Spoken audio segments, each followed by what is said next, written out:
Гэту гульню чакаў не так, каб доўга, калі суадносіць з тымі 8 гадамі, што яе рабілі. Зачыналася яна так. Хлопец Сербіі нагледзеўся карціну ў інтэрнэце пра ўсякіх ксена, некра і іншых морфаў, ды вырашыў, што было б някепска стварыць гульню з рознымі жывымі біямеханізмамі, дзе будзе ні халеры незразумела, затое, як яму падаецца, вельмі атмасферна і 100% пацягне на шэдэўр. Такі быў план. Вітаю, я Руді, і зараз вам распавяду, што ў гэтым надзейным як швейцарскі гадзіннік плане пайшло не так.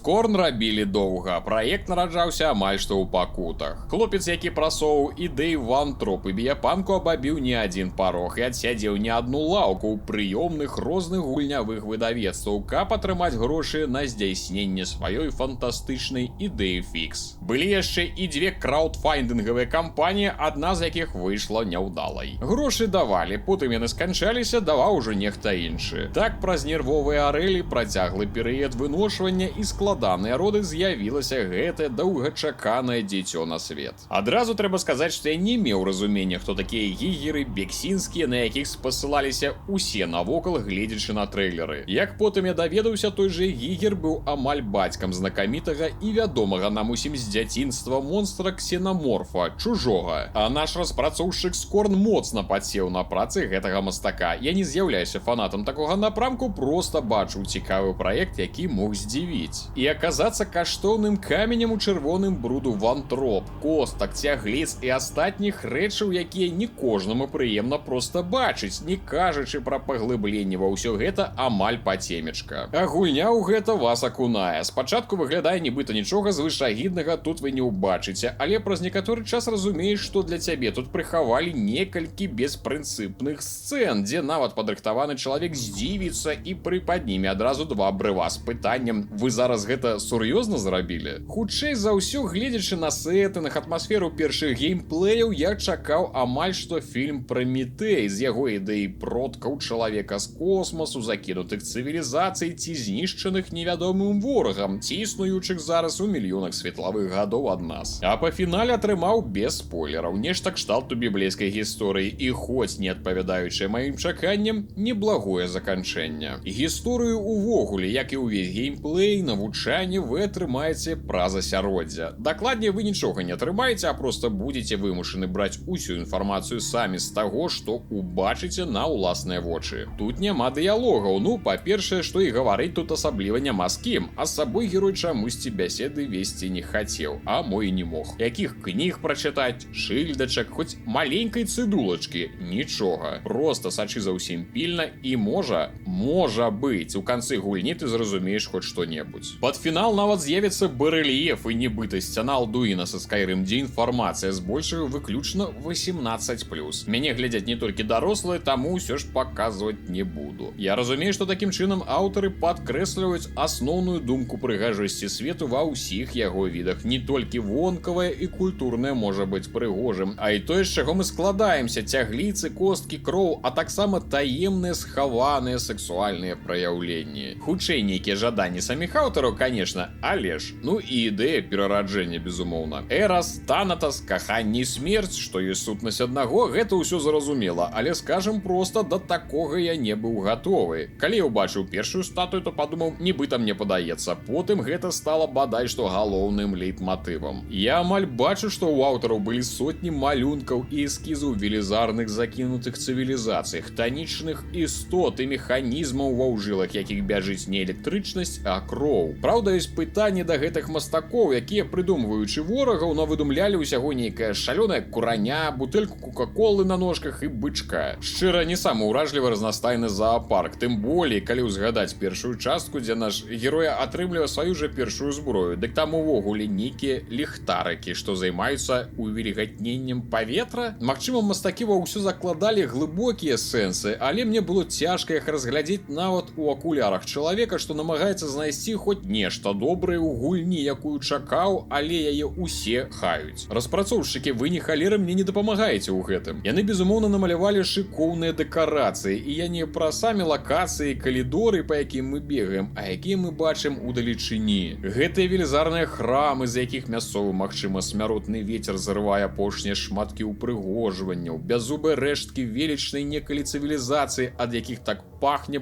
поўным забыццём навечна. Ты бачыш, як пяскі часу павольна, але ўжо няспынна паглынаюць гэты свет і апошніх яе жыхароў, як жывых, так і не. Але пры ўсім пры гэтым у выдавецтвах аўтараў рэзонна спыталі, а як гэта ўсё ўвязаць геймплейна? Бо гульня гэта не карціны і артбукі, і доўга на іх не наглядзішся. Там нешта трэба рабіць. І яны сапраўды намагаліся. Спачатку гульня пазіцыянировалася як экшен, і нават на альфа-геймплеях першых гадоў распрацоўкі так і выглядае. Ворагі ходзяць групамі, валяцца з аднаго стрэлу і неяк нават жывенька. Сыравата, але жывенька. І верагодна, аўтары падумалі, што гэта перашкодзіць гульцу прасякнуцца атмасферай, вайбам павольнай вандроўкі праз пусты і забіты свет. Таму ўжо перад выхадам пачалі гаварыць, амаль апраўдваючыся, што гульня не зусім шутер, бо, скажем так, яны пераўтварылі элемент перастрэлкі ў лютую духату. Божачкі, гэтыя смаўжы, у якіх трэба засадзіць увесь ладунак, што ёсць. Нельга скакаць, і ты амаль нажывую адчуваеш, як цябе абмяжоўваюць у без таго 5 квадратных метрах. Ты нават не можаш зваліцца з краю чаго-небудзь, каб скончыць нарэшце гульню і сваё тут бессэнсоўнае існаванне. Герой павольны, нават затарможаны, і ад дыстанцыйнай атакі гэнага кураня бройлера трэба яшчэ паспець ухіліцца, улічваючы, што ў асноўным тут прамыя вузкія калідоры, то лаві, гулец, мінус здароўя. Бегае ён так, што я бы сказаў ніяк. Агулам гэта ўсё пераўтварае экшен у хаду ад ворага са спробай зацюкаць яго не да зброі, што б'е на незразумелую адлегласць. І ўсё, каб крыху сэканоміць патронаў. А навошта? А чорт ведае, бо іх проста мала, пэўна трэба эканоміць. І ад гэтага пад канец я ўжо проста прабягаў пакой з ворагамі, бо яны надакучылі, а не праз небяспеку, эканомію ці што яшчэ. Проста нудна падбягаць, торкаць, адбягаць, чакаць аднаўлення зброі, зноў падбягаць. Духата. Бой з адзіным тут босам як квінтэсэнцыя духаты. Справа не ў тым, што трэба зразумець, куды страляць, і што з ім рабіць ва ўсіх яго фазах, ці па ім складана трапіць, і можа не хапіць патронаў ці вашых асабістых здольнасцяў. Справа ў тым, што ад вас патрэбны амаль толькі час. Калі ён выстраліе свае гранаты, вы здолеце ударыць куды трэба. Робіцца ўразлівым не ад таго, што вы нанеслі яму вялікі ўрон, ці назапасілі патрэбную колькасць патронаў, ці яшчэ што. То бок ад вашых навыкаў па сутнасці нічога не залежыць, як гэта бывае ў іншых гульнях. Табе проста трэба чакаць, хадзіць ад яго, а потым ударыць. Ну а зараз самы час узгадаць зброю. Не адразу, але нам выдадуць нейкую торкалку, ключ, якую і дзверы можна адчыняць і сабе дарогу праз ворагаў прабіваць. Таксама пісталет, драбавік ды гранатамёт, якім, праўда, амаль што і не скарыстаецеся. Усё роўна большасць часу будзеце бяздумна торкаць ворагаў гэтым флюгенхайменам, які яшчэ і доўга перазараджаецца.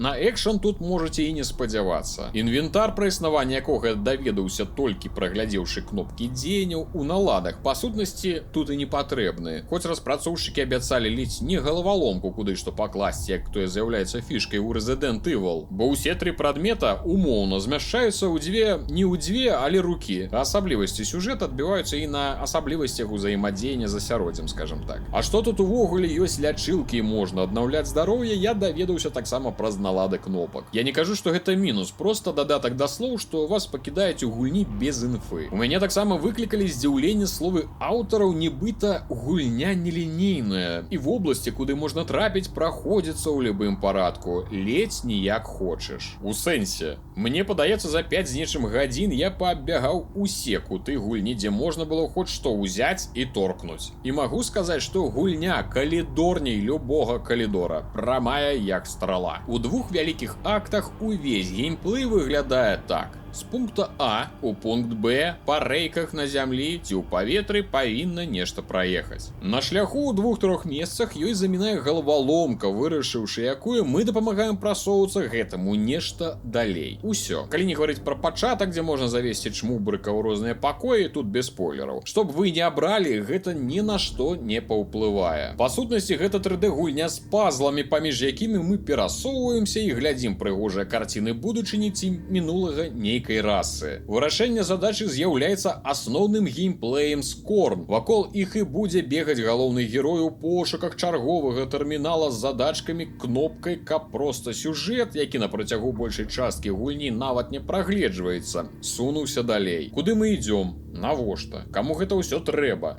Гэта, як я і казаў, ніхто вам не патлумачыць. І будзе варушыць вас ісці наперад толькі жаданне зразумець хоць што з тутэйшага сеттынгу ці проста каб прайсці і зрабіць агляд. І да канца далёка не самай доўгай гульні, усяго каля 5 гадзін, дакладна дойдуць не ўсе, бо па першых уражанняў гульцоў у тым жа маім твітары яна нудная. І скажу дакладна, калі у вас хоць крыху не матывуе сеттынг і таямніца атмасферы, якую намагаліся стварыць аўтары, то будзе складана прымусіць сябе прайсці хоць першы акт. Там яна сапраўды нудная, пустая і настолькі незразумелая, што вініць людзей, якія яе кінулі на гэтым этапе, я не магу. Як бы гэта банальна не гучала, але не ва ўсіх дарослых людзей ёсць вольныя гадзіны ўвечары пасля працы, якія захочацца спаліць на нейкую чарговую незразумельшчыну. Каб потым цябе не зацкавалі, што ты не разабраўся, бо ўсяго трэба было прачытаць 300 старонак форумаў, праглядзець усе артбукі, адгледзець 10 гадзін геймплеяў ад распрацоўшчыкаў, падпісацца на іх аккаунты і аккаунты іх коткаў і сабачкаў у Instagram, і тады ты бы зразумеў увесь веліч іх геніяльнасці. Прабачце, я просто прыйшоў пагуляць і ні халера не разумею, чаго ў вас тут адбываецца. І не праблема гульца, што аўтары не здолелі прымусіць яго зацікавіцца гэтай незразумеласцю. Ніхто ж не вініць гледачоў на YouTube за тое, што блогер не здолеў іх зацікавіць сваім відэа. Нават калі ён лічыць яго шэдэўральным, ці глыбокім, ці патраціў на яго стварэнне 8 гадоў. Гэта глупства. І пры ўсіх гэтых мінусах яна сапраўды можа вам спадабацца, што дзіўна. Але, безумоўна, гульня не для масавага гульца, і я не буду гаварыць, што яна для эстэтаў, а не для люмпена і нешта такое. Яна можа проста трапіць вам у настрой, у вашае ўяўленне, як павінна выглядаць гульня пра іншыя сусветы і іншапланецян, ці вы стары фанат біяпанку. Я, гуляючы, іншы раз лавіў сябе на тым, што мне было цікава. А што гэна? А што там за паваротам? А што тут ляжыць? Адзін з сяброў напісаў праз першую гадзіну гульні, што яна нават выклікае ў яго нейкія пачуцці, чаго даўно не было ў гульнях. Трэба было, канешне, у яго спытаць, што там з пачуццямі па факце праходжання. Але пры гэтым было і шмат момантаў, калі я ўжо хацеў ад той духаты проста выключыць гэту гульню нафіг. Яна з прэтэнзіяй на нешта магічна дзіўнае, што магло ўразіць мільёны геймераў сваім унутраным святлом і сапраўды мусіла стаць своеасаблівым шэдэўрам. Але звычайнага майстэрства распрацоўшчыкаў, пэўна, хапіла толькі, каб давесці праект да будь-якога фіналу, пайшоўшы на кампраміс з якасцю. Купіць яе можна, каб убачыць некаторыя сапраўды атмасферныя моманты, адчуць гэту незвычайнасць, непадобнасць на іншае і зразумець, кама градзешы, таварыш мертвяк. Але ўсё ж раю мінімум дачакацца добрых зніжак, ну ці проста паспрабаваць, калі вы ўладальнік Game Pass. Сябры, я яе прайшоў, выказаў свае думкі і цяпер чакаю думкі пра яе ад вас. Калі не гулялі, таксама чакаю меркаванняў, ці будзеце вы яе сабе браць, якую іншую гульню ці сусвет яна вам нагадала. Цікава паслухаць, наколькі аўтары здолелі трапіць у атмасфернасць і ці ў тую атмасфернасць, якую яны хацелі. Дзякуй вялікі ўсім, хто падтрымлівае маю справу рублём на Patreon. Вы дапамагаеце рабіць канал лепей і ісці да мэты, выдаткоўваць увесь час на стварэнне новых праектаў. Унёсак за унёскам, крок за крокам. Апошнія часы чамусьці Patreon барахліць, так што магчыма спатрэбіцца VPN. Дзякуючы патронам ужо з'явіліся гульнявыя навіны 2 разы на тыдзень, так што іх таксама не забывайце праглядаць. Пішыце каментарыі, стаўце свае панскія падабайкі і абавязкова пашырайце відэа сярод сваіх сяброў і знаёмых. З вамі быў Рудзі. Усіх і кожнага абдымаю. І да новых сустрэч.